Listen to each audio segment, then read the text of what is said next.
Howdy, Partman TV.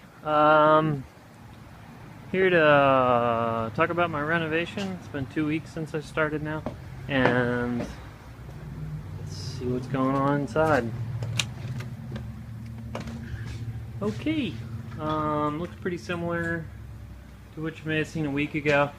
I wound up taking all the 1/4-inch paneling off the walls here, and I was gonna try and leave one wall with the shiplap exposed with like a whitewash, but I'm not sure if any of the walls are actually in decent enough shape to leave, so haven't quite pulled the trigger on that decision.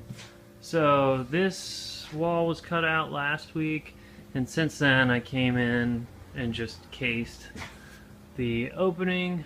Kind of went back and forth on how to case it, because the way they originally did the trim in this house is they ran the casing flush with the jamb, which is usually not ideal, because you wind up with a surface here that doesn't stay flush. But I sort of just wound up thinking it was probably best to just stick with the look of the original house, and get to reuse a lot of this wood, which is in somewhat rough shape, and it's got a lot of coats of paint, but it's rock hard. I mean, it's as strong as any wood you can buy today. And compared to the pine I bought for this, which was called furniture grade pine at the cabinet resale place, they yeah, it's junk wood. I mean, it's nothing. You can scratch it with your fingernail. Whereas this old stuff it's tough. It's tough, it's heavy. Let's see. Yeah, I wound up kind of casing all the openings on the living room. At some point last week I felt a little overwhelmed and decided that it was probably best to just focus on one room at a time instead of wandering around the house. So I tried to just finish off everything in this room. So everything's cased. I had to move a good amount of electrical, try and like make some boxes look a little better, tried to get them oriented moderately in the same distances from the ground. Some of them had some funny stuff going on. This one down here had a live wire off of the hot. It was a live wire just running into the wall, basically, off of that outlet, and then had at some point fried the other wire that was running into the outlet somewhat, and could have easily caused some major fire damage to the house.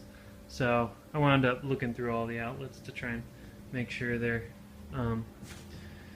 at least safe to operate. What else? So I finished moving that electrical. I just set up an outlet over here and set the switch up.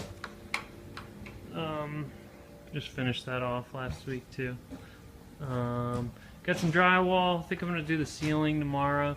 Maybe go rent one of these drywall lifts, since I don't have anybody to work with.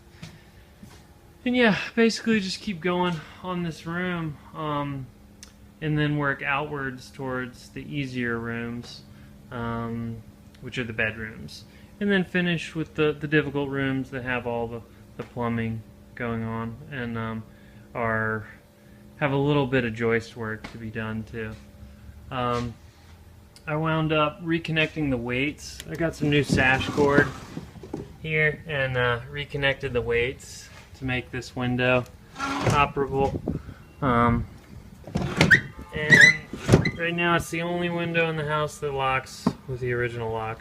All the other windows are sort of painted in ways that they need to be worked on. So that was exciting, because I've never actually reattached those weights to a non-functioning window like that before. So yeah, started peeling up a little bit of this laminate, and the glue is still tacky after 50 years. So that's going to be a little bit of work to get up, but I used some stripper over here, and it doesn't feel very tacky now. So it'll just be some some grunt work I got to do. So yeah, I'll talk to you guys next week, and hopefully I'll have this room a lot further along. All right, see ya.